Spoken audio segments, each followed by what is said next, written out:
Selamat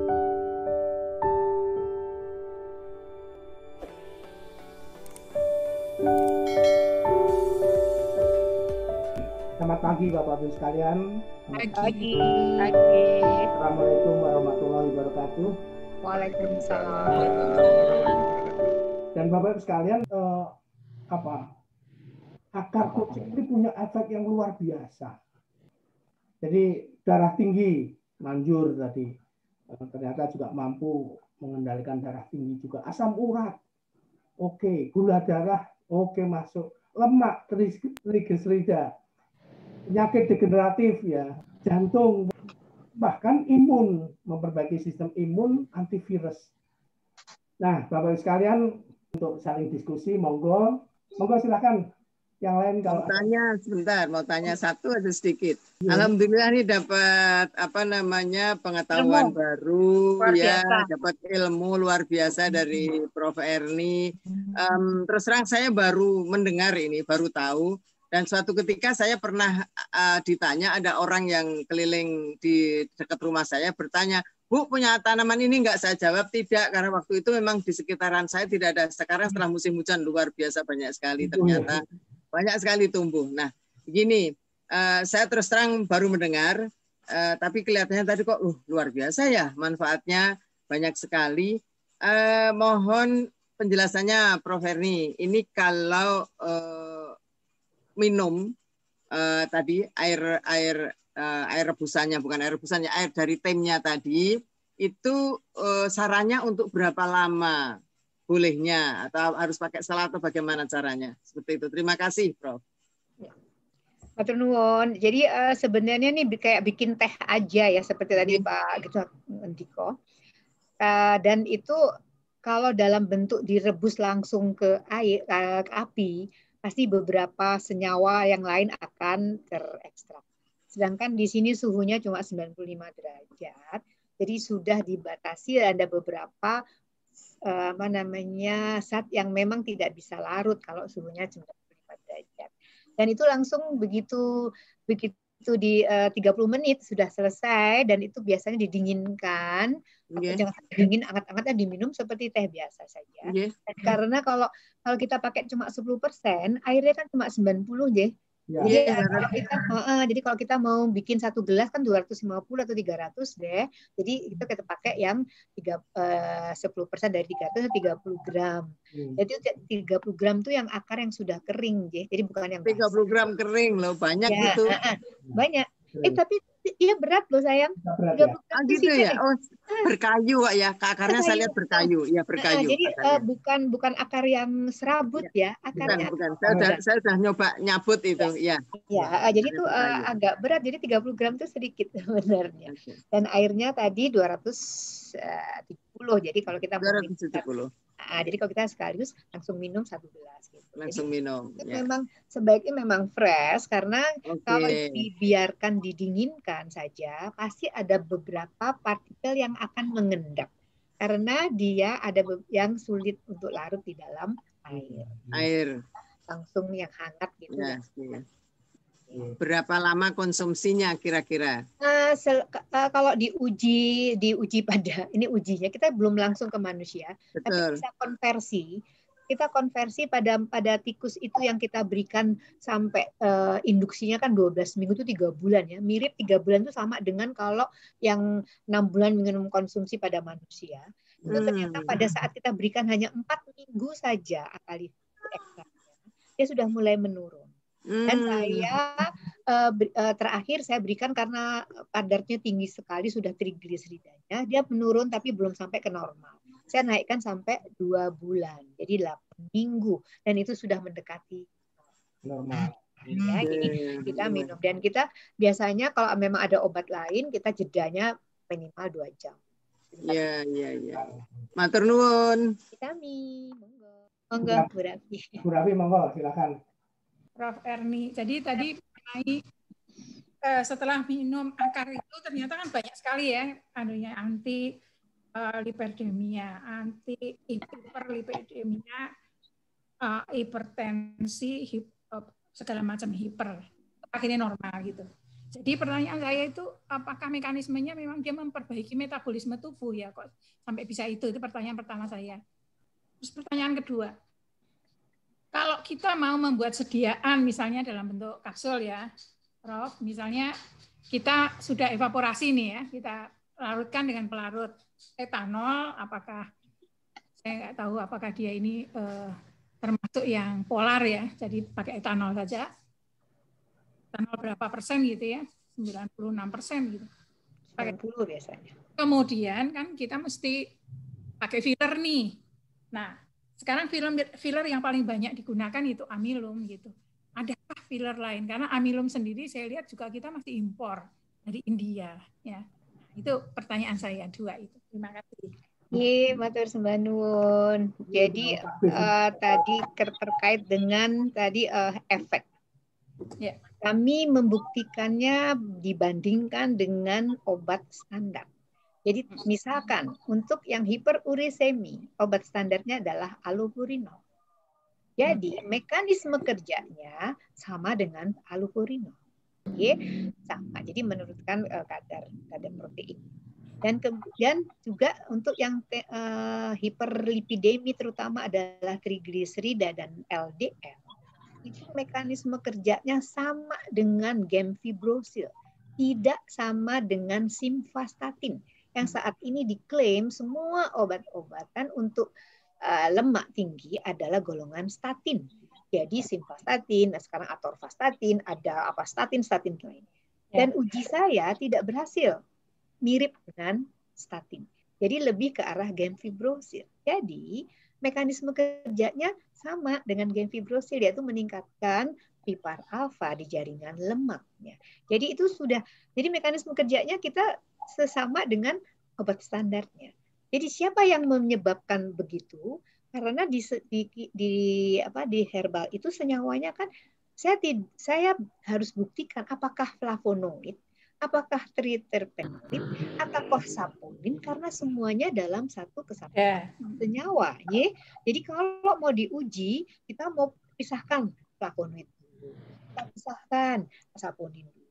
Itu agak susah begitu ya. Jadi kita tidak bisa kalau diklaim mana sih Erni yang bekerja, saya tidak bisa jawab karena itu adalah suatu istilah kalau membentuk kolaborasi atau senyawa yang bersenyawa satu sama lain antara beberapa senyawa golongan flavonoid, golongan terpenoid dan sebagainya. Jadi kalau kita mau harus buktikan mungkin flavonoid kali oke, flavonoid itu tidak hanya satu, ratusan komposisinya.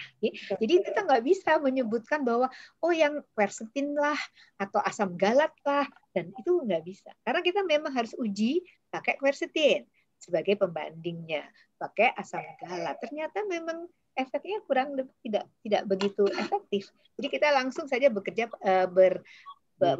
mekanisme kerjanya berdasarkan obat standarnya. Jadi sebagai anti hiperglikemi, saya buktikan dengan metformin. Dan metformin kerjanya adalah untuk mencegah, untuk memperbaiki resistensi insulin, dan itu berhasil sama dengan metformin ya. Dan untuk dosis pada tikus ini itu 400 mg per kilogram berat badan tikus. Dan kalau nantinya mau dikonversi ke manusia, itu sebenarnya cuma 1/7-nya dari dosis tikus. Jadi paling tidak sekitar berapa ya, 60 mg per kilo berat badan gitu ya. Jadi kalau kita konversikan ke manusia. Dan bagaimana pengisi fillernya? Itu dia sampai sekarang paling banyak memang amilum. Kita kesulitan semua Bunda sayangku, semuanya import. Bahkan obat-obat yang lama semua import, dan sekarang obat-obat yang lain 90% import. Bahkan herbal pun juga import. Masa sih akar kucing mesti import? Banyaklah di Depok, banyaklah di Tegalan-Tegalan. Masalahnya juga agak bermasalah. Dia tidak mau dibudidayakan. Saya di Depok punya tanah di UI, dikasih berapa ratus meter persegi begitu, tolong Erni budidaya. Nggak tumbuh. Ya, karena liar dia liar. Nggak tumbuh. Karena memang nggak bisa. Saya coba nggak bisa, mati itu ya. Jadi apalagi dikasih pupuk, nggak mau. Nggak mau dikasih pupuk. Jadi fillernya masih sampai saat ini masih amilem. Kita belum bisa pakai yang lain. Dan kita harus buktikan bahwa amilem itu yang paling masih cocok, belum yang lain. Karena kita harus buktikan apakah ada senyawa yang berinteraksi. Jangan-jangan yang lain dia terikat. Ya? Terikat sehingga efeknya tidak ada karena sudah terikat dengan fillernya. Baik. Terima kasih. Terima kasih. Jadi ingat ini, saya mencoba menanam sirih bumi. Pasti nanam sirih bumi itu nggak jadi kan? Pertama bagus gitu. Sekali udah dipanen, sampai sekarang nggak muncul-muncul lagi. Tapi begitu saya buang di pinggir jalan, tumbuh. Memang tanam dia perlu disiksa. Itu dia senang disia-siakan. Sampai taman liar jadi biarin liar gitu. Nah, kalau yang liar ini memang rada-rada. Iya. Ya, kesulitannya adalah untuk mencari akar kucing ini nggak mau ini kayaknya. Nggak mau. Saya coba sudah. Saya di UI Depok dikasih tanah nih cobaan. Dikasih orang hidup mati. Tanaman liar itu memang harusnya diperlakukan dengan liar juga. Iya. Baik, monggo yang lain silakan. Ya, begini Bu. Saya ingin tanya untuk yang akar. Halo? Ya, sudah dengar.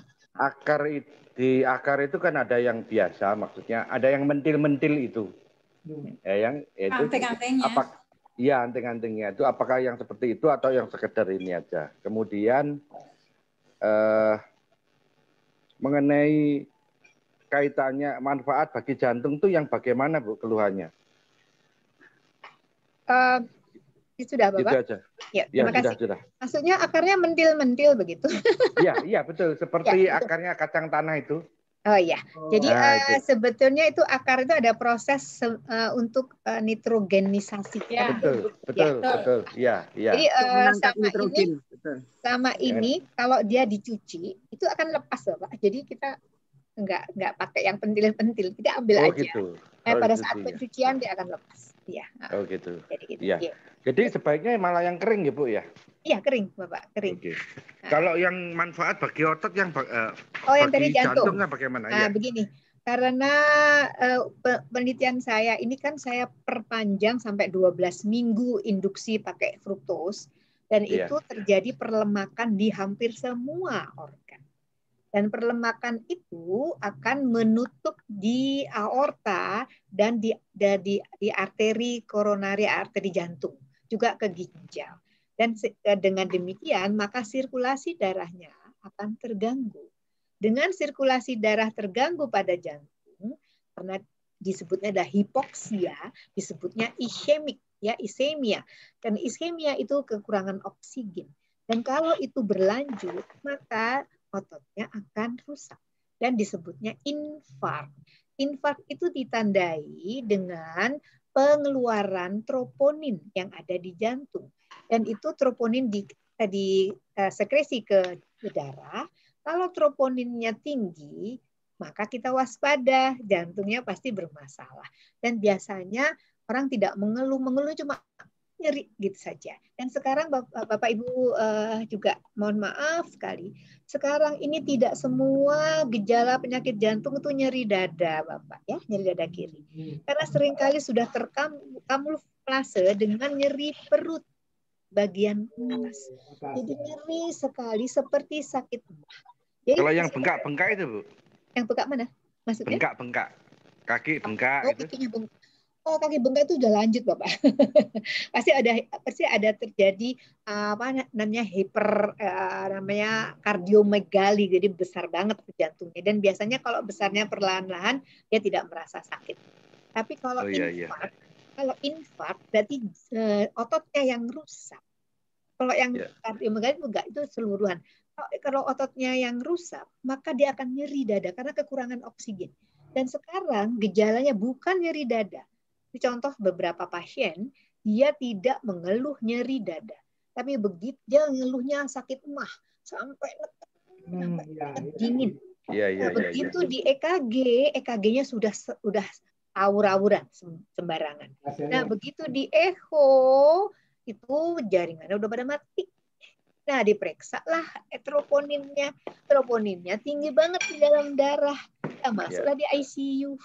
ICCU. Karena apa? Karena troponin itu karena sudah infak di jantung, dia sama sekali tidak bisa berkontraksi loh. Jantungnya tadi nggak berkontraksi. Lemah jantung. Ya sudah. Jadi heart attack tadi kebilangnya, terus hilang. Dan ternyata kalau kita belajar di anatomi, di lambung sini, di sini atas dan sini, di belakangnya itu ada aorta. Jadi ada pembuluh darah besar. Yang di belakang di lambung ulu hati itu ada namanya baroreseptor.